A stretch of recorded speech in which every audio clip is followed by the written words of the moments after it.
Final Stop Brasil, Chapter 34, Michael's Suicide Attempt. Max. In addition to my work in the studios, I also had to do my account records, since I worked on my own account. This meant preparing monthly balance sheets, which were, for me, quite difficult, because the German law dictated that a small business during the first year could only earn up to a certain height. All above would be deducted as tax. On the other hand, put the government its hand wherever it could, in the form of cooperation, tax for founding a business, income tax, etc. I earned far more than I was allowed to, and invented costs that didn't really exist. My creativity was boundless. So became Mark my voluntary student, whom I was allowed to pay an intern and tax-free honorary. The trade association was getting on top of me now because of accident insurance of my trainee, but I didn't care about it. Mark won with our deal a hell of a lot of time, which he actually would have served otherwise in an internship. He had time for other things, whatever it was. My approach had changed in some respects very much. I no longer condemned Mark for what he did. He was doing criminal things, but he didn't steal nothing from the poor. The German government was the one stealing and cheating on the little people, and I cheated the government to survive. Legal awareness for what? Somewhere I agreed with the attitude of Kathy and Mark. Where was it leading to if one lived honest? Financially, I was back on top, earning more than ever before. I could allow myself to invite Michael and Kathy together with family to dinner in order to reduce it off the tax as a business lunch. I gave Kathy money for excursions with Michael and Marcus. I also put money in a savings account. Never again would I live without reserves. This lesson I had learned. But with all this, I was still suffering from the separation of Saydou. The pain just wouldn't sustain. How much Michael was really suffering, I realized when it was almost too late. If I did the early morning shift from 4 a.m. until 4 p.m., I allowed Michael now to take the bus home after school. He said he was old enough now, not having to be in the daycare. When I came home, he usually sat in front of the PlayStation or just lost in thought. He hardly ever went to see his friends anymore, which seriously worried me. But what could I do? My attempts to speak with Michael were in vain. He closed, and I couldn't reach him no more. This specific afternoon, I came back from work as Patrick's mother, Waltraud, who lived on the ground floor, came excited out of her door and pulled me into her apartment. "Rita, I have to talk to you." An uneasy feeling overcame me. She reported how she had gone out on the terrace at lunchtime, which was below the balconies of the apartments above. By coincidence, she had looked up and was shocked to see Michael had climbed over the protection railing of the balcony. He sat unprotected on the edge of some 30-centimeter width, his legs dangling down, and he staring ahead of him completely absent. Deeply concerned, she shouted at him he should climb back again onto the balcony. He eventually did, after she had threatened to call the police. If you asked me, he was about to jump. If I had not looked up coincidentally, who knows what would have happened? The tears were now running over her face, so much she was shaken. "Where is Michael now?"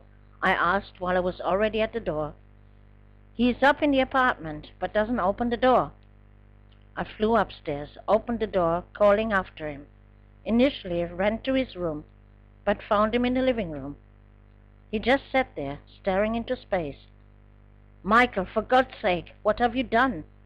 I pulled him into my arms and hugged him close to me. Passively, he let me do so, When I asked why he had climbed over the protection and what he was going to do, I always got the same answer. Nothing, Mum. I wasn't going to do nothing. I just wanted to sit there. My son, I don't believe you. I didn't accuse him or shout it, but explained to him in tears how much I loved him, and if I would lose him, my life also would be over, because he was the meaning of my life. Expressionless, he sat in silence. I felt infinitely helpless and guilty. Feverish, I wondered what I should do. Leave everything like this, hoping he really just wanted to sit there, hoping it would not happen again? No way. This risk I would not and could not take. But whom could I beg for help? Kathy, coincidentally, came over with Marcus and found me completely dissolved in tears, while Michael was still totally apathetic, staring blankly. What happened here? After I told her, she took Michael, shocked and upset herself, by the shoulders and shook him. Why did you do this? Kathy also had tears in her eyes when she realized what this meant. Michael responded defiantly to Kathy's outbreak, jumped up and shouted, I've done nothing. Leave me alone, all of you, and ran to his room. This Kathy didn't take like that and went after him. Following an intuition, I reached for the yellow pages and looked under medicals, where I found what I was looking for. Children's Psychological Emergency Service. I called there, but didn't know how I could put into words what had happened. I found it very difficult to pronounce. My son has made a suicide attempt. The psychologist listened to what I described, started talking when I was finished. It is very good you called us. I would like to ask you to come to us immediately so we can lead a conversation with your son right away and also with you. Please come to the child psychology of the UK Eppendorf. In tears I hung up. My faint hope that perhaps the woman would have confirmed it was not too dramatic was buried. It was indeed very dramatic and alarming. My eyes caught sight of Marcus, who was noticed by nobody so far, and played quiet with Michael's toy cars. I took him by the hand and headed to Michael's room. Kathy was still talking to Michael. Come on, Michael, we are going to a doctor, I said softly. But I'm not sick. What should I see a doctor for? Michael protested. He knew why I wanted to go with him to the doctor. Please, Michael. Reluctantly, he followed me. I promised to call Kathy later. Inside the psychology department, Michael and I were separated. While Michael was sitting in an interview with a male psychologist, I spoke with a woman I knew from the phone already. Among all the tears, everything burst out of me. I talked about Saydou and the relationship Michael had built up to him, that we could not live together because Saydou was threatened with expulsion. The whole complicated story, why we could not get married, and how much we both suffered from the separation of Saydou. I talked also about my financial plight, and therefore now worked as an internet stripper. She interrupted me. Does your son know about this? No, except my daughter and my son-in-law, no one knows. Do you suffer from depression? Yes, and I take strong antidepressants. I reported about the discrimination in the school Michael had to suffer and his asthma attacks. The doctor wrote down everything and began then to explain to me there were quite a few suicide attempts carried out by children, and what I described was a clear alarm signal. No child is climbing over a balcony protection just to try out how it is to sit there. Children up to 4, 5, or 6 years of age do try and climb around up and down. Your son is almost 9 years old. In him, the threshold for danger is fully developed. Whether He would have really jumped, it hardly can be said, at this moment, but one thing is certain. The risk he will make again a suicide attempt is currently quite high. I will discuss with the professor, who is talking at the moment with Michael, but I want to prepare you now. We are going to keep Michael here. Stay here? He must stay here? For how long? I wasn't sure what I had expected here. Ambulant assistance? But this I didn't expect at all. I began to cry again. Look, if a child is seriously ill, where are you taking it? To the hospital, right? Your son is seriously ill, but not visible, nothing physical. Your son is mentally very ill, and he will stay here so we can heal him. But today is Friday. Can he not at least stay home over the weekend? On Monday I will bring him. You can't watch your son 24 hours. If you take him now and something happens to him, you will have to cope with the consequences for the rest of your life. You have already taken the only right decision and came to us. Let us help your son. How long will he have to stay? It depends on how he responds to the treatment. In general, the children remain between 6 weeks and 3 months. 3 months! I screamed in horror. My son and I were never separated for so long, I sobbed. It's my entire fault. The doctor put a comforting hand on my arm and said, we are all only human and make mistakes. Don't persuade yourself with this. It will only bring you more off the track and helps in no way your son. You now have to think positive. Consider what and how you can change something so you and your son can be approached again. She got up and left me alone, returned shortly afterwards with Michael, who looked at me with big frightened eyes. Mama, I'm not staying here. Please, don't leave me here. Please, take me home. It broke my heart. How should I explain it to him? Michael, I'm scared you're doing something again at home. I don't want to lose you, and that's why I have to leave you here. You are sick, and here they will help you. No, I'm not sick. I swear, I never do it again. Mom, please take me with you. We were both crying now as the doctor, together with the professor, entered the room. She had discreetly left before. With a spark of hope, I asked the lady doctor, and if all this here had given him such a horror, it will be a lesson for him. He had sworn to me he will not do it again. Undeterred, the doctor said, they all do that, just not having to stay here. Addressed to Michael, she spoke kindly but firmly. Come on, Michael. I'll show you and your mom now the room where you will stay for some time. There are also live 2 other boys. One is the same age as you, and the other is 11 years old. I think you will like each other very well. The infirmary was closed by a security door, which was opened by the doctor with a code. The walls of the hall were painted merry with colorful pictures, but didn't deceive the oppressive atmosphere. The room was bright and friendly. The 2 boys played a board game when we entered and asked Michael immediately whether he wanted to join them after he was introduced to them.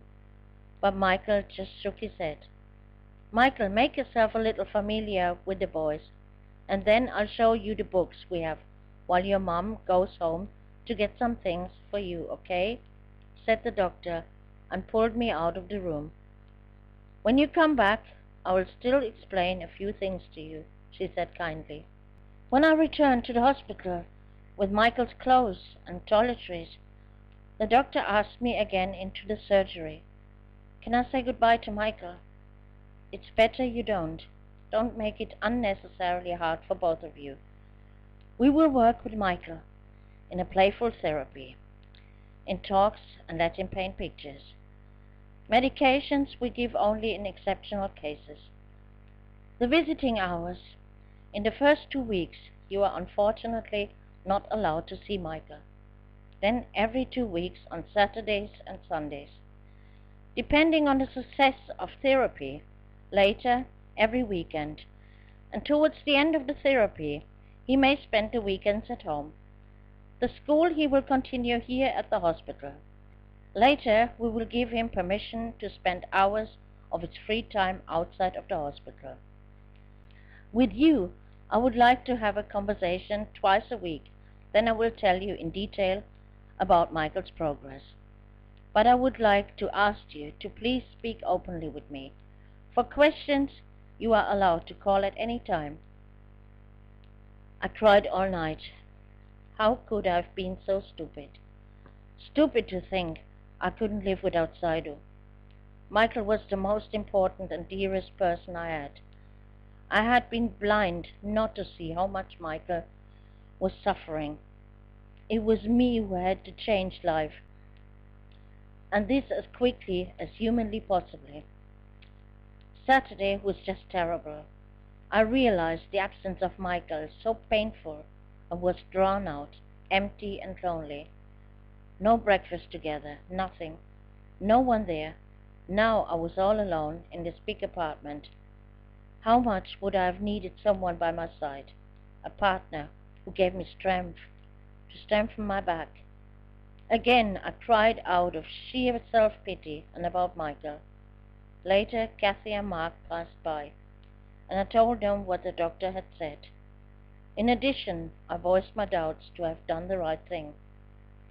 "You've made the right decision," both remarked unanimously. Then I was alone again, and I was painfully aware how much I missed my son. In front of the TV, I cried to myself. The tears just wouldn't stop running. The television program I couldn't follow when Saydou called. Just as I failed to let go of him, he neither was able to let go, and the less I called him, the more Saydou called me on the phone. The last time I saw him in the asylum home. "What do you want?" I asked tearfully and absent. "What's up? Why are you crying? Has something happened?" "Yes, actually something did happen, and it is also your fault that it happened. Michael is in the hospital because he perpetrated a suicide attempt."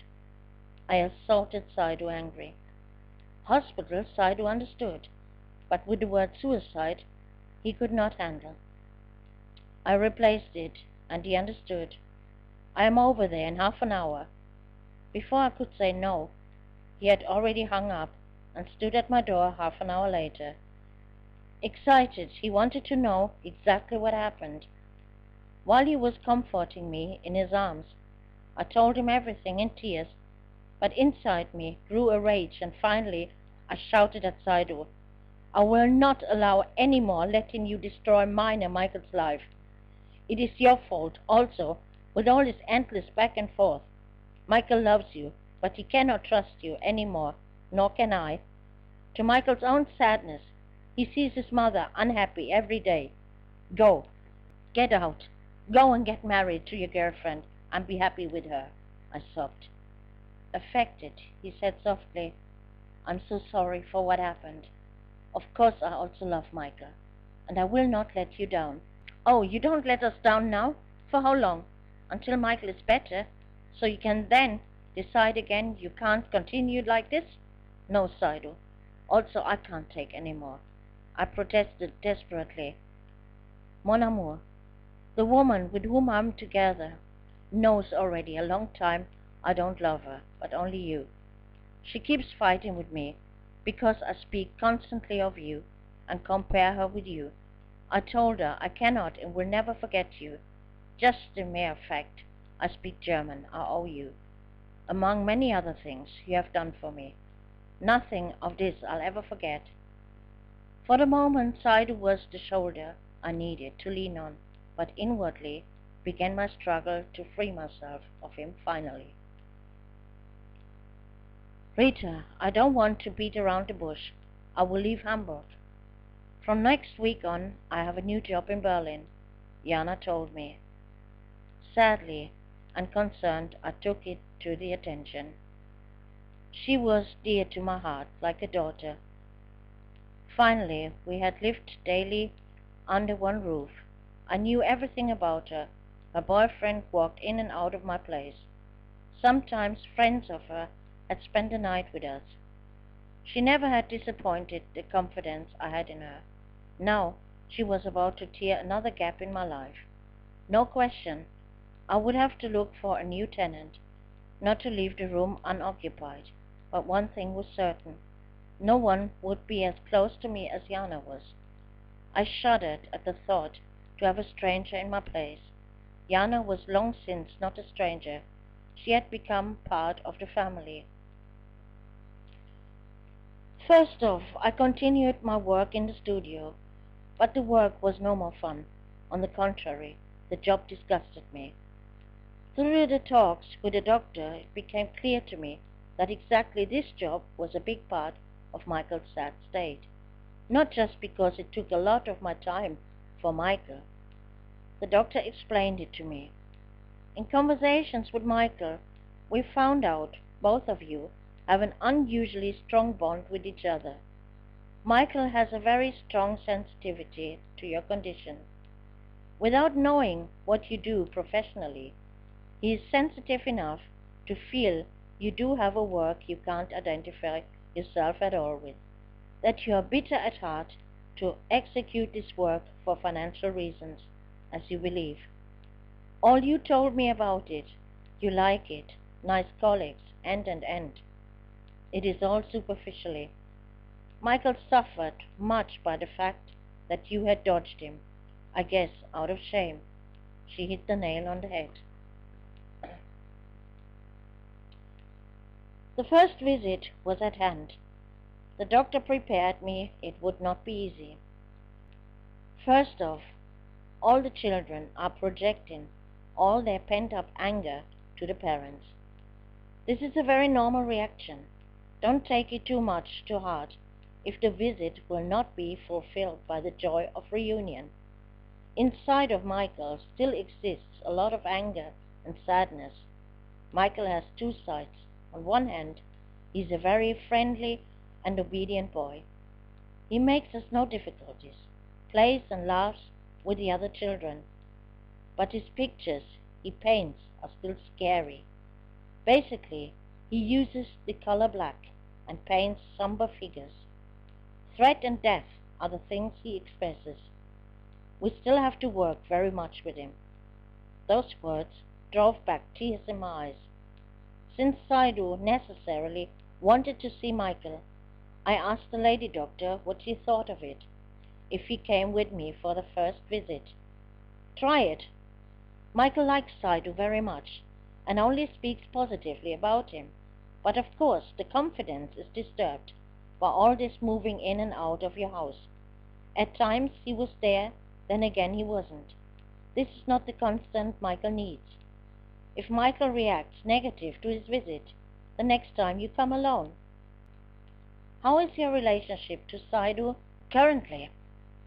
Unclear. The foreign department still gives him a monthly tolerance status. It tugs at our nerves. After he learned this with Michael, he had separated from the woman he wanted to marry. He tries to be a moral support, but we don't live together anymore. I need time for myself to solve my own problems, and of course Michael's. The first visit was far worse than the doctor had predicted. Michael responded to Saydou just as aggressive as to me. Accused me even, "You have brought me here so you can be alone with Saydou. Now I know you wanted to get rid of me." He roared with swearing words, cursing, accusing, stepped forward and punched walls and doors, ran up and down like a wild animal, and finally left after 10 minutes the visiting room without even a meaningful word had been spoken. Before he was out of the door, he called to me, "You no longer need to come. I don't want to see you any more." As much as I regretted to have come here with Saydou, so I was relieved about his presence outside the hospital, because I broke down. It was too much for me. Saydou was struck no less, and this evening he never left my side. I could hardly stop crying. For hours he lay by my side, patted me, talked to me reassuringly, held me tight in his arms, and eventually we slept together. Saydou made me feel all this love and tenderness, and I clung to him desperately. We both knew this love was destroying all of us, a love without a future. For employment applications and interviews, I was at the time mentally far too unstable and would have no evidence, despite my excellent resume I had in the mainstream of labor. So I followed the example of Kathy and applied in a staffing company. I was immediately contracted and had a mission directly in the vicinity of my apartment in a debt collection agency. The only thing I took with me of the studios was the friendship with Sven and Uschi. With the models, I didn't want any more contact, even though I had learned the prostitutes who were doing the internet job on the side were just as lovely people like any other. Somewhere in their lives something had gone wrong, and they had slid into this life. I was quite far from judging anybody for what they were doing, but this wasn't my world, even if I had tried hard to convince myself that it was. Uschi and Sven worked in the internet company and earned their money by entering text into BC like millions of other people do. The difference was only in the content of the text. Uschi was like me, mother of 2 children, a very funny but understanding woman.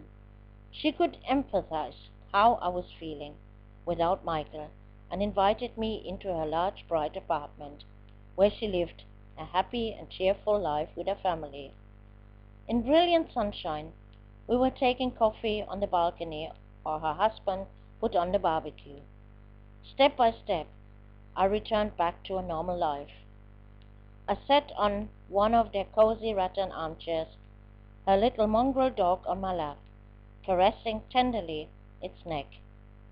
During the week, I was doing a job again. I had to strain my brain cells for. My old friends started to come back to see me. I had avoided them before, due to lack of time, or better, I simply didn't want to see them. However, inside was an emptiness. Somber dark images appeared in my mind's eye, as Michael drew them. I could not even explain. The next visits to Michael were still difficult, but he was less aggressive towards me. Instead of it, now took place an hour-long, heartbreaking begging. "Mom, please take me home. Don't keep me here longer. Please, please take me home." During all this time, I was repeatedly tortured by doubts whether I had really done the right thing. But it would always be confirmed by the doctor. It was the only right thing, and Michael was already on the road to recovery. His paintings were not as sad and uncertain anymore. When I looked into Michael's eyes, however, during my visits, this deep sadness was still there. I would have given the world just to see Michael's bright, merry laugh again. Since I was back to earning only a fraction of what I had earned at the internet company, I depended strongly on the rental of the room and submitted listlessly another ad, what I had delayed up to now. It was not long until I found replacement for Jana. Judith was very different, although she wasn't unpleasant, but very jittery and nervous. She talked too much and possessed not the sensitivity of Jana. Jana and I got along great. In most cases, even without words, Jana always knew when I didn't feel like talking, or when our conversations were terminated because I was tired, or for other reasons. If I was on the telephone, Jana discreetly withdrew herself. Judith didn't. She would stay until I said quite clearly, "Tonight I'd rather be alone," or "I'm making a phone call. Please, would you mind?" or "Judith, I want to sleep now." She just got on my nerves with her devotion, so I suggested her to start going out to know the place and find some friends. I gave her tips where to go in Hamburg, addresses of cool bars and music cafes. She followed my given suggestions, and I finally had my rest. Meanwhile, I spent the visiting time with Michael outside the hospital. Kathy was also allowed to see her brother again. He was now much more talkative, especially when we all sat in an ice cream parlor, spooning huge sundaes. But what I heard of him inspired me not particularly. The three boys were strolling during their spare time through Eppendorf Center and stole goods from the shops. The 11-year-old boy was an absolute professional, as Michael called him. To my protest, Michael assured me he would not steal, but just watch out. It lacked only a few weeks before his birthday, and I wondered how I could make it a special joy for him. On Saturday morning, taking my coffee, I studied extensively the newspaper, from front to back. If I could spare the time, I left out nothing, not even the classifieds part. My eyes fell on one. West Highland Terrier, mixed breed puppies, 10 weeks old, wormed and vaccinated, for sale, 500 marks. Bingo, that was it. Also, I was always fond of all possible animals. I hadn't thought a single moment to purchase a pet for Michael. Not even a bird or a hamster we had. Michael liked animals just as much as I did, and played a lot with the dog of Patrick. He wasn't scared of the big Doberman of Kevin's mother, however, kept a respectful distance. Unlike other children, Michael had never asked me to buy a pet, but he was thrilled when he watched the advertising for dog food on TV with a little white West Highland Terrier and his black button eyes. Michael was ecstatic. "Oh, he's so cute!" Then he would be ecstatically fixed on the screen. A little dog was not too much work, but it might bring a little joy again. Spontaneously, I called the number listed. A woman responded with a very nice voice. 2 puppies were still there, but this day somebody would pass there, so she couldn't promise me nothing. They would also sell little pinchers, and they were plentiful. These small, dainty little dogs were more robust than they appeared, and for children, optimal playmates. Optimal barkers, I thought, disappointed. But if someone came by to look at the 2 other puppies, didn't mean the person would buy both. "Do you want to come by and see the puppies?" Of course I wanted. I took paper and pen to write down the explanation how to get there. By the time the woman was at the end of the description, my piece of paper was too. It was in the middle of dark Germany, the so-called ex-GDR. I realized in horror. But what did Capricorn once put into his head that he pulls through, no matter how. "Kathy, do you have time today?" "Why?" "To look dogs." "Mama, are you okay?" "Everything well with you?" "Everything. So do you have time or not?" "Where do you want, look dogs?" "Somewhere in dark Germany. Therefore, I need you to come. I'm driving and you look the way on the map." "Mom, are you sure everything is okay with you?"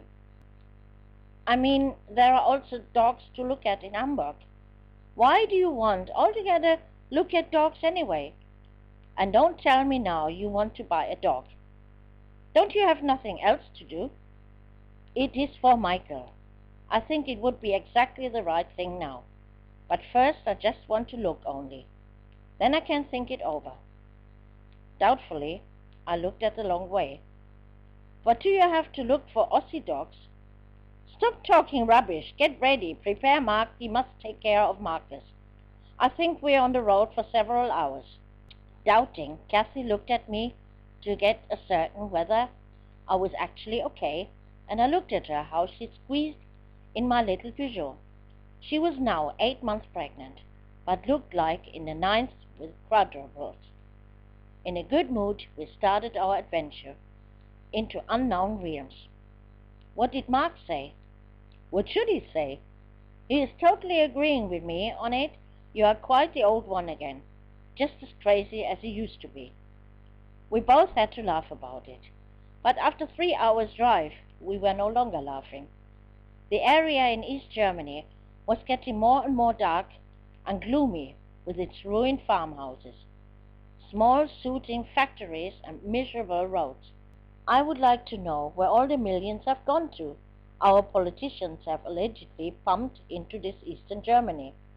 This corner, here, they certainly forgot in any case. That's for sure, I growled. It was just bleak and depressing, and then was completely finished what the people here perhaps called road at all, and we rumbled over the dirt tracks which reminded me strongly of Ghana.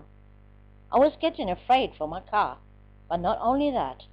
Furtively, I looked over to Kathy, who was rocking back and forth on her seat, just like me, through every pothole. She noticed my gaze and said, "If I give birth now, it's your fault, and you'll have to work with it. Next time you want to look dogs, give me notice so I'm busy elsewhere." "Tell me, are you sure we are right here?" I asked dubiously after 4 hours of driving. "How am I supposed to know? Or do you see a road sign somewhere?" For hours I saw nothing except fields. "Look straight ahead, there is something. Looks like a village. And there is a sign also." I pointed to the way that lay ahead of us. It wasn't really a village we passed. Especially the road was so narrow, not even 2 cars could pass at the same time. First, we saw no cars or people. It was spooky. But then was a big old Audi, humping and bumping in our direction. While I still wondered how this car was going to pass mine, the car stopped. The driver got out and Kathy shouted, "Put the reverse, now!" Long hair, beard, arms full of tattoos, a volume like a prize fighter came stumping up to my car. I was still wondering how quickly I was able to escape in reverse gear, when he waved, and as I noticed then, laughed. Kathy and I looked at each other helplessly.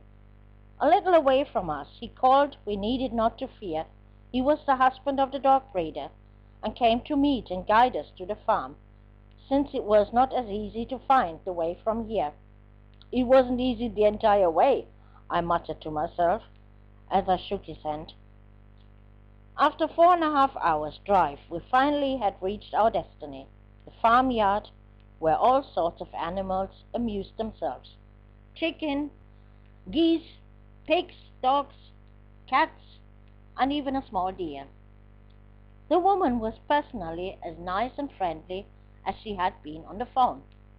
She lived only for her family and the animals. This one could see right away. Unfortunately, the girl had been sold today already, but the boy is still here. But I must tell you, he doesn't look like a Westie. He is totally defeated by the nature. While all the others are white, he is pitch black. But he's a cute little thing, neat and healthy. The best is if you'll have a look at him yourself. He is playing over there across the other meadow with the little pinchers. Those are, however, only 8 weeks old. I'm not giving them away as of yet. I keep all my puppies until the 10th week. Before this time, it is very unfavorable for the development of the dogs. When they are separated too early from their mother, they are becoming often disturbed," she explained, speaking of the dogs as others would of their children. The next moment I saw him, and it was love at first sight. This small, black, ball-like thing had nothing in common with the West Highland Terrier, was pleased with his life, but still clumsy, jumping around with the other little puppies, for which I had no more looks. When he saw me, he came clumsy, the whole body wiggling, running up to me. I bent down to him, and he immediately jumped into my arms. Embarrassed, the woman offered me to have a look at the mother, so I could convince myself this black sheep actually descended from a West Highland bitch. This is not necessary. I have already decided. I beamed at her, and Kathy went up the barricade. Mom, can I talk to you alone for a moment? The woman discreetly left us with the excuse she was going to prepare coffee. I stood there with my puppy and was happy. Mom, have you gone totally nuts? We drove more than 4 hours across Germany, and on top of it, you are going to spend even 500 marks for a bastard? This can't be serious. Something like that you can find in Hamburg at every corner. Not. I can certainly not. And I'll take him. Unbelieving, Kathy shook her head and rolled her eyes when we entered the house. Behind me, a pack of small dogs. They are all allowed inside here and get out how they like. That's why they have already learned to do their business outside. The mother has stated an example, and they quickly learn it is not correct to do it inside the house. The woman explained, while we had coffee, which I needed now, imperative. Do you still want to think about it and come back later? She asked, but I waved it off. No, I'd take him with me now. Kathy gave me a murderous look. The woman sought the vaccination certificate and the certificate of the first deworming together. Asked me whether I need puppy food. Of course I need it. Finally, the previously had not belonged to my shopping list. Then she wondered where she was to organize a small collar and a leash, because she couldn't offer me. She tried though, while I drank my second cup of coffee with my new baby on my lap. Her husband phoned someone and seemed to be successful, because we heard how he said, Yes, that should fit him. I will send them over to you. Yes, I'm going to describe the way to the ferry. Ferry? Kathy looked at me with big eyes. I actually was planning to return home again before Mark reports me as missing. In this area, there was no mobile phone network, so we couldn't even make phone calls. And in good faith, we would soon be home, renounced Kathy to use the house phone here. The man described the way and reassured it wasn't far away. From there, we would get back to Hamburg faster as from here. At least, we wouldn't have to be rumbling across the field again for hours, because this was the last thing I could do with now, a berth in the middle of the night in my car in the middle of a field with a puppy. We set off. Kathy with a puppy on the chest. On the lap it didn't fit, squashed into the seat, and the puppy climbed up to her neck and licked her lovingly across her face. I followed the Audi because the man piloted us almost up to the Elbe River ferry. From a point where it was only straight on, we continued alone. Elbe was for me a reassuring notion, for the Elbe flows through Hamburg, too. But the Elbe is a very, very long river. Unbelieving, we stared at the old wooden raft. At most fitted 2 cars on. Kathy vowed, I'm not going with you ever again anywhere. When I conducted, in millimeter measure, the car on the raft. The 15-minute crossing to the other bank of the Elbe passed without a glitch, and after another 30 minutes, we reached the address, where we were greeted by the smell of grilled meat. We were immediately invited, and hungry we truly were. Kathy had eaten nothing since the morning, and I had eaten nothing at all that day. My baby had his collar and leash. This made it a little easier for us now, and the baby could make pee. In the house were little kittens. Kathy was blown away. Will you take one? The lady of the house asked. This time it was me pulling the emergency brake. Nigerians don't like cats. Mark will throw you out together with cat and all if you arrive with it. So don't even think about it. Come, it is almost 10. Let's go. Still, there was no network to make calls. We passed through several small villages. Also, they were all without street lighting, but at least the road was passable. I almost thought we would come home pretty quickly, but I was wrong. Before my headlights, a cow turned up, calmly walking in front of us on the road, sometimes here and sometimes swaying there. I don't believe this, Cassie said nothing more. But when I drove for a while at a walking pace behind the cow, overtaking was simply not possible.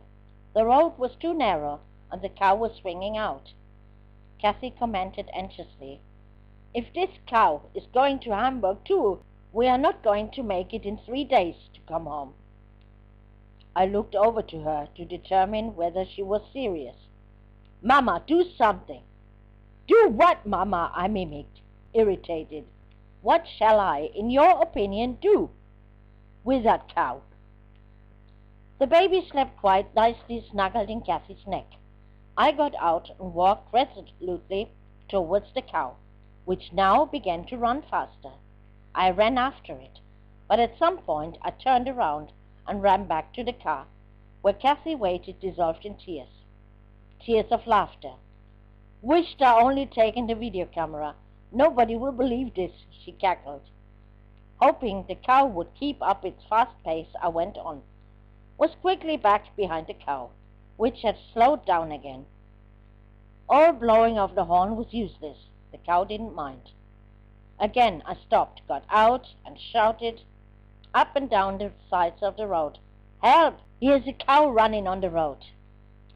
Except of the barking by farm dogs, I got no answer. Again I sprinted off, and the cow sprinted also. But this couldn't continue like this. Resigned, I went back to the car, where Cassie was holding her belly for all the laughter. "Should I drive?" she snorted. "And I run in front to chase the cow, or what?" But at this moment a miracle happened. The cow turned left. Relieved, I wiped the sweat from my forehead and hit the acceleration. Mark was pissed off as we entered the house. "Could you two explain to me where you have been all the time since this morning until now? It is 1:15 in the morning." Cassie took the baby and put him into Mark's arm, who up to then had been lying on the couch, but now stood shocked with fear in the vertical. "What is that?" "This is Ossie." "Ossie?" Now I asked, astonished. I couldn't remember we already gave him a name. "I call him Ossie because we took him from the other side, east, somewhere before the Russian frontier," Cassie explained Ado. Mark didn't understand nothing of all this, and I just grabbed my baby and went home dead tired. There was no thought of sleep, though. First off, I improvised a little bed for the baby, looking for food and beverage containers, but the plastic container I offered him, he just tipped them over, because they were too light and too high. So I sacrificed 2 of my deep soup bowls. Initially, the baby lied down on the blanket, quite comfortable, with the old sweater of mine, and rolled himself up. That was done. Exhausted, I let myself fall on my bed after I switched off the light. I probably would have been asleep immediately, if not this heart-rending wailing and whimpering noises were coming from the kitchen. I stood up, turned the light back on, and looked at my baby, sitting upright, looking miserably at me. "What's the matter? Are you afraid in the dark?" I asked without expecting an answer. "Okay, we leave the light on." I put him back on the sweater, where he rolled up instantly, went back to my bed, and my eyes closed automatically. However, I opened them again as the howling began new. Once more I got up, went into the kitchen, where I looked at the baby. "I'm too tired for discussions," I said. Took the baby on my arm, turned off the light, got into bed, and snuggled my baby in my arms, to be fast and sound asleep at the spot. My baby liked it so well he decided my bed was his bed also, and this he let not be dissuaded. My baby learned to be clean inside the house within few days, and we were very well organized. Cassie had offered to supervise Ossie until her own baby was born. I took my baby in the morning to Cassie and picked him up again in the afternoon to take him for his first walks. Except when I worked, we were inseparable. Wherever I went, I took my baby, and he followed me absolutely everywhere, even if I went to the toilet, where he sat down obediently in front of me and waited until I was finished. It was pointless to lock him out because he was crying so heartbreaking I cried almost with him. This little dog finally felt this emptiness I had felt inside me, and I felt noticeably better and stronger. Nevertheless, I reminded myself he was the puppy for Michael and not for me, so I gave him no name. I wanted to leave it up to Michael. In the meantime, I just called him Baby, and Kathy called him Ossie. He listened to both. Then the day came for Michael to meet the baby. I deliberately didn't wait for Michael's birthday until the following week. For me, pets were no gift. Kathy, who wouldn't want to miss the moment when Michael would receive the little puppy, was waiting with the baby inside the car while I picked up Michael from the hospital station. Surprised, he followed me after I asked him to the parking lot. I only told him I had a surprise for him. Arriving at the car, I opened the door, took the puppy out of Kathy's arms, and put him into Michael's. I looked into Michael's face and began to cry with relief and happiness. There it was again, the happy rays in the eyes of my son I didn't see for an eternity. "Is he for me?" Michael asked, incredulous. I nodded. Hastily, he gave me back the puppy and ran. Surprised, I looked at Kathy. "Leave him. He is rushing to bring his buddies," she said. And right he was. Shortly afterwards, he returned with a whole bunch of children in tow. "What's his name?" asked one of the children, whereupon Michael looked at me, beaming, however, puzzled. "He still hasn't a name. It is Michael's dog. He must give him a name," I answered the boy. For a moment Michael thought about it, pushed the baby lovingly close to him, and the baby sniffed intensely on Michael's clothing, as if he knew he must remember exactly this smell. "Max! His name shall be Max!" He proudly walked around with Max on the leash, and all the children were running and playing with him. Kathy and I were completely forgotten, but I knew then Max was worth much more than the 500 marks I had paid for him. The weekend of Michael's birthday was also the first weekend he would spend at home. For the birthday I had thought of something special. This, however, exceeded pretty much again my pretty tight budget. Therefore, the gifts were also somewhat smaller. The doctor prepared me for the weekend. "Michael will work on you to keep him at home and not return him to us. But please stay strong. He is not ready yet. It is also possible that extreme aggressions can occur. Give us a call when problems arise." My fear was almost bigger than the joy of it to have him finally back at home. Saydou remained absent. After the outbreak of the first visit, I preferred the two would not meet each other. Saturday was a beautiful summer day. I brought Max along to pick up Michael, and we went home initially so he could settle down again slightly. I was a little worried Michael could be jealous on Max, because somehow the little puppy had taken the place of my child, but the concern was unfounded completely, because the case was exactly the opposite. It was Max who was jealous of Michael, especially as he had to realize Michael coincidentally also lived with us. He namely, provocative, sat down and peed in front of us. With a rolled-up newspaper, I gave him some taps and cursed out loud, for which I earned the protest of Michael.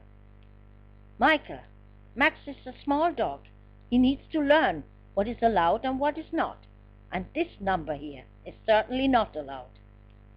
Max learned rather quickly and knew it was better not to annoy me, because he didn't like at all when I shouted loud at him. For lunch, I was cooking one of Michael's favorite dishes, spaghetti with tomato sauce. Then we drove to the Elbe Beach in Wedel, where Michael frolicked in the sand with Max. It was a glorious afternoon for the three of us, and in the evening, when Michael asked me where Saydou was, we had a long conversation, and I explained to him frankly all the problems Saydou had with his residence permit, and that the German law not allowed each and every one to be living where they wanted. Michael seemed to understand everything very well, was a moment thoughtfully, then said what I had long since felt: I hate Germany. Later we sat cuddled up together on the sofa, watching a movie. Max was next to us, sleeping in his favorite position, lying on his back, all four legs stretched out and the little fat belly pushed up in the altitude. No trace of the announced incidents. Michael's birthday began, however, less peaceful. At the sight of the three meager gifts, he was already bad-tempered, and would hear nothing of it that I earned less and had to economize. I want nothing of you any more. You don't love me any more, anyway, he shouted, ran to his room and slammed the door. I was deeply affected, and the old bad conscience came back. For years I had bent myself to compensate for the deficit of a family by overwhelming him at Christmas or birthdays with gifts. Other children received gifts of grandmas and grandpas, aunts and uncles, while Michael received gifts from Kathy also regularly, but that was all. Since I had forbidden outraged my mother to send Michael any cheap shit of the flea market, she sent nothing anymore, or sometimes 20 marks, while she spent fortunes for the kids of my niece. I wondered if my sisters still knew at all when Michael's birthday was. I had doubts, and Michael's father? I never saw even one tired mark of him.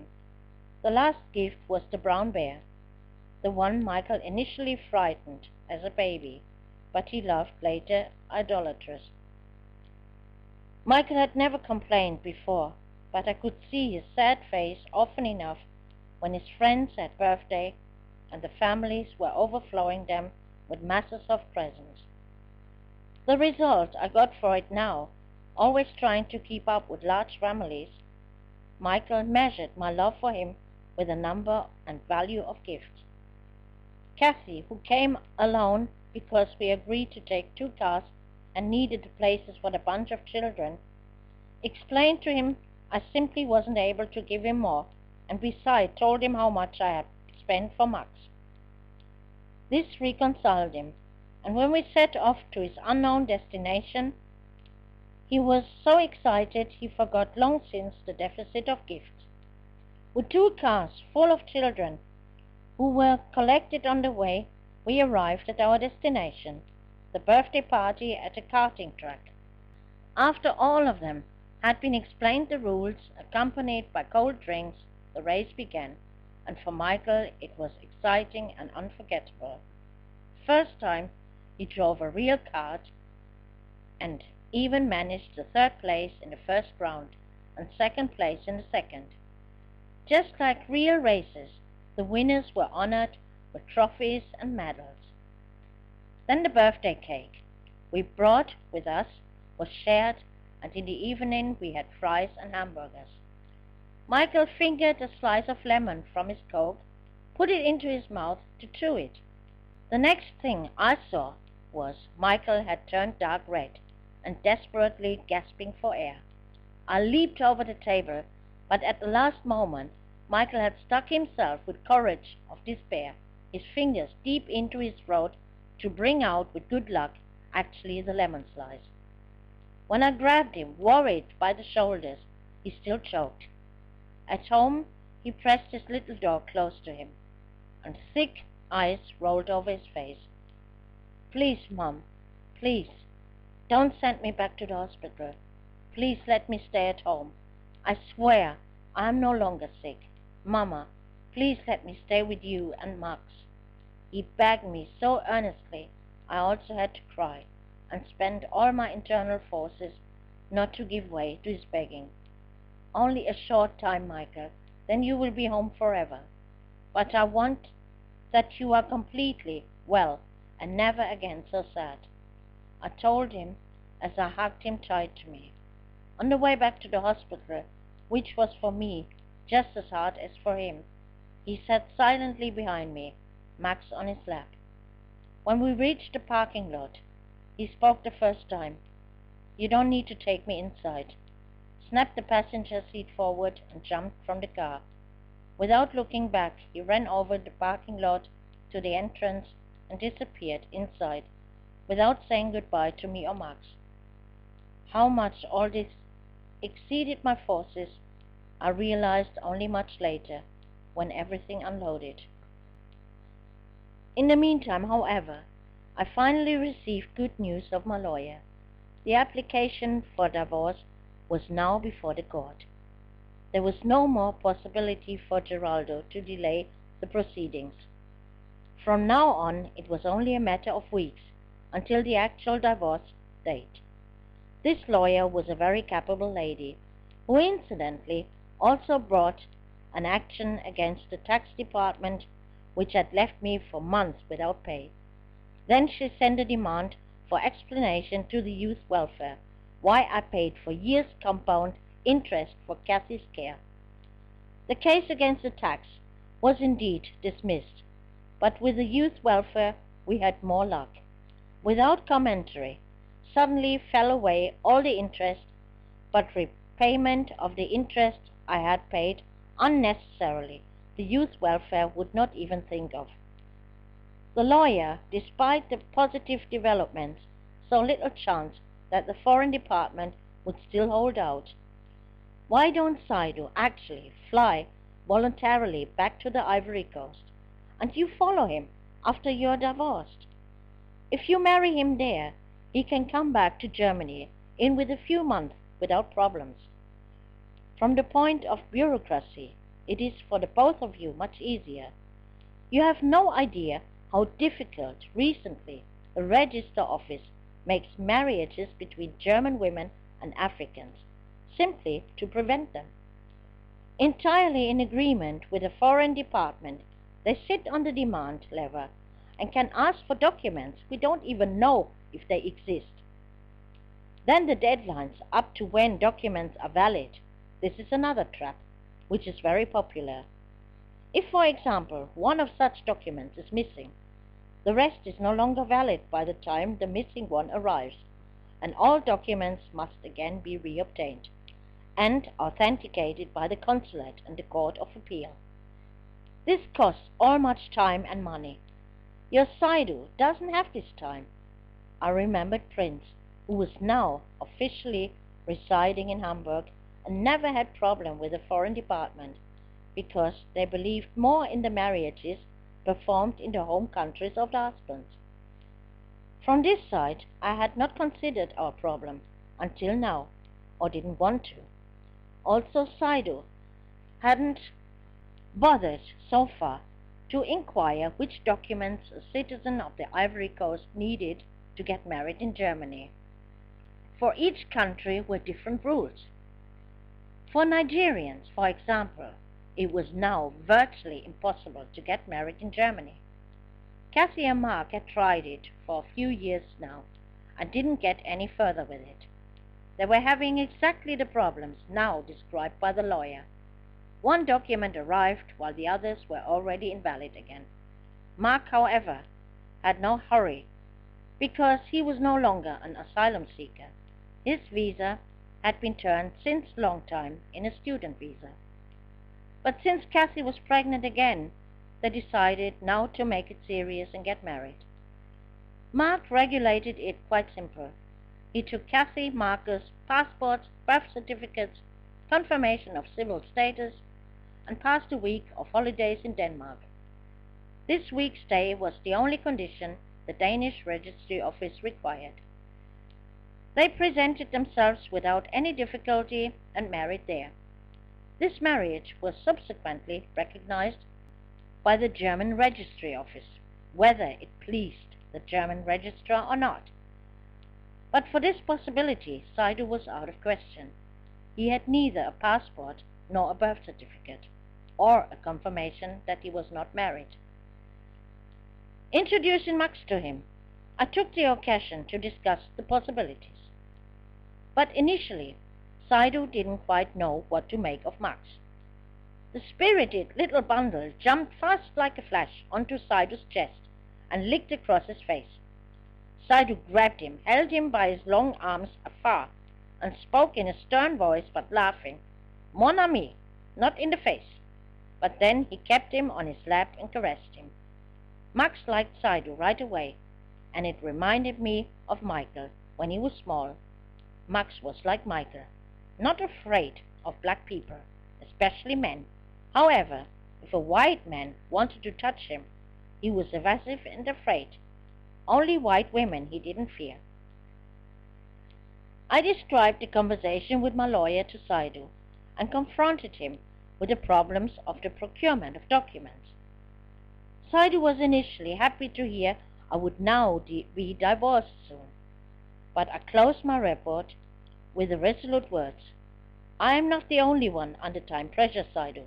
It is high time you are going to ask which documents you need and start getting them from your country. Have you ever thought about getting married in the Ivory Coast? Then think about it before it's too late." He was very thoughtful. Saydou was smart, but to meet up with these difficulties he wasn't prepared for. This was the difference between him and other Africans.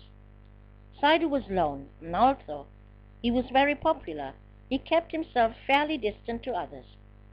He wouldn't do crooked things, but on the other hand knew nothing of the tips and tricks that were circling in his environment, like, for example, solving such a problem with a marriage.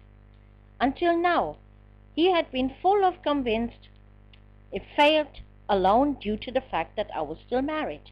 He was actually naive enough to believe we only needed to enter the registry office and say, "Hi, we want to get married, here and now."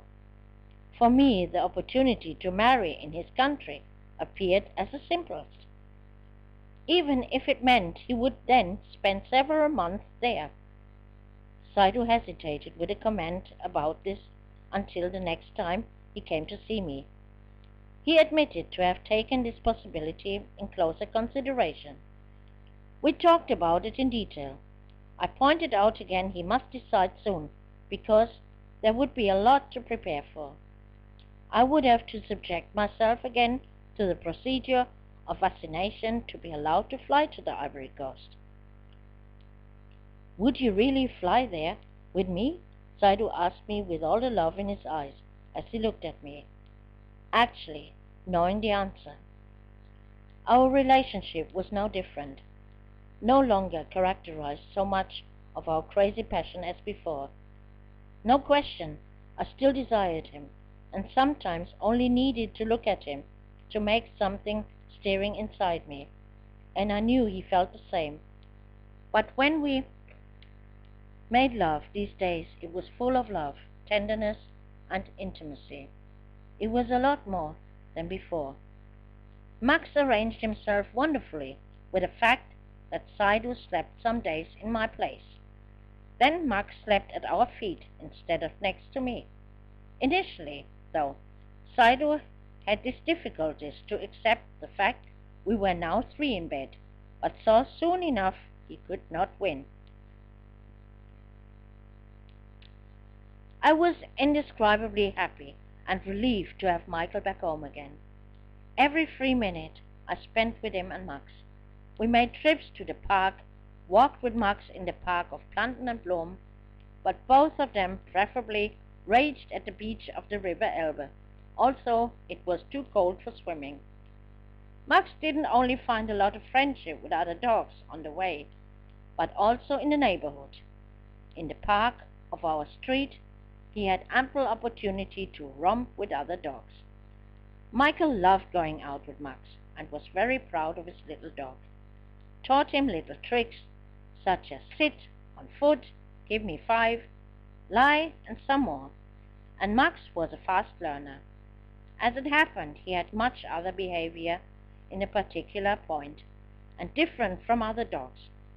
He never did his big business a single time in the apartment, and outside he would not just sit down somewhere, no. Max sought shelter behind a tree or bush. A sidewalk was absolutely taboo for him, without ever having to teach him this. The breeder was completely right to say the puppies learn a lot more the longer they stay with the mother. Thinking of my previous dog, Helen, I could only confirm this. She was not even 7 weeks old when I bought her. The kennel of the breeder was stuffed with newspaper, where the puppies ate, slept, and also completed their business. Helen took almost a year until she was house clean, and really had put me many a time on hard patient samples. Max, however, had his own big head, and for him my bed was his bed also, and not Michael's bed. He was indeed a good doggy when he accompanied Michael every evening to his bed, but as soon as Michael was asleep, I could hear paws quickly waddle over the floor, and there he was already jumping on my bed. It would not help closing the door, because Max had learned early to jump up high enough on the door handle until the door opened. This Michael wouldn't have, because it was his dog after all, and he started locking the door. However, he stopped it very quickly, because Max was getting so much on his nerves he couldn't even think of sleeping due to howling and jumping on the handle in turns. Max had long put length of his limit. Michael he looked at like a big brother and playmate, who he obeyed whenever he felt like it. I was for him the head of the pack, and to be respected. One thing was sure though, because of Max, Michael and I came back much closer to each other again. It was late at night when the phone rang. It was Mark letting me know he was already in hospital with Kathy. The contractions came every few minutes. Within shortest time, I was dressed and on my way to hospital. The last few weeks before the birth had been very heavy for Kathy. Mark had finally come home rarely and stayed instead in Flensburg, where he still studied, allegedly because he could study better in the other place. Kathy, not stupid, drove down there and caught him in flagrante. Mark denied nothing. On the contrary, he confessed he had fallen in love seriously. Super. Just half a year married, 1 child, a second on the way, and seriously in love? Reluctantly, I mingled in the affairs of the two, but here was the limit of fun for me, and I adjusted Mark's head. Shortly before the doctor decided to perform a cesarean, I reached the hospital. The child could not be born naturally. It was simply too big. Kathy suffered hellish labor and screamed in pain when I took her hand. Then they pushed her into the surgery. While Mark and I were waiting endless, he supplied us again and again with coffee from the vending machine. Rita, I'm sorry. I was an idiot. You were absolutely right. Oh, don't tell me. Go and tell this your woman. I gave back rather monosyllabic. At 3 o'clock in the morning, I wasn't necessarily crazy for clarification of marital problems. I know I must clear it up with Kathy, but I want to tell you also, it will not happen again. I really like you, Rita. You are a super cool mother-in-law, and I feel really shit when you're mad at me. Sometimes I really didn't know what I should think of Mark. Basically, he wasn't a bad guy, and I wished Kathy with all my heart that her wishes fulfilled, and he would, after his studies, at some point actually find a normal job and provide for his family. But really, I believed it no more than imagining Mark in the role of a loving family man. Then the nurse came to us in the waiting room with a bundle and put it directly into Mark's arm with the words, "Your son, congratulations." Mark was quite stiff and helpless with his son. When I asked how Kathy was, I was told she was well but asleep now. Before the nurse could say something further, a powerful and angry cry started from that bundle. Before I realized it, Mark, gotten scared, had placed the bundle into my arms. I think he is hungry. He seems to be quite vigorously. With this one, you'll still get more fun. Well, I'll bring a bottle for him, the nurse commanded. I had a good look at my second grandchild in detail. He was a strong bundle of joy. All attempts to calm him failed. He only screamed louder. There was some fun ahead for Kathy. I had a certain idea. After Saydou had decided we should marry in the Ivory Coast, I made the first preparations and brought the procedure of vaccination behind me against jaundice, hepatitis, and yellow fever, and made plans.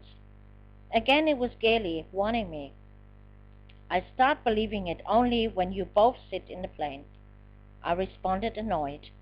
Why she always had to put everything down, and this now I was so close before the score of my dreams. Why don't you believe it then? Quite simply, he cannot marry you in the Ivory Coast. My God, Rita, wake up at last.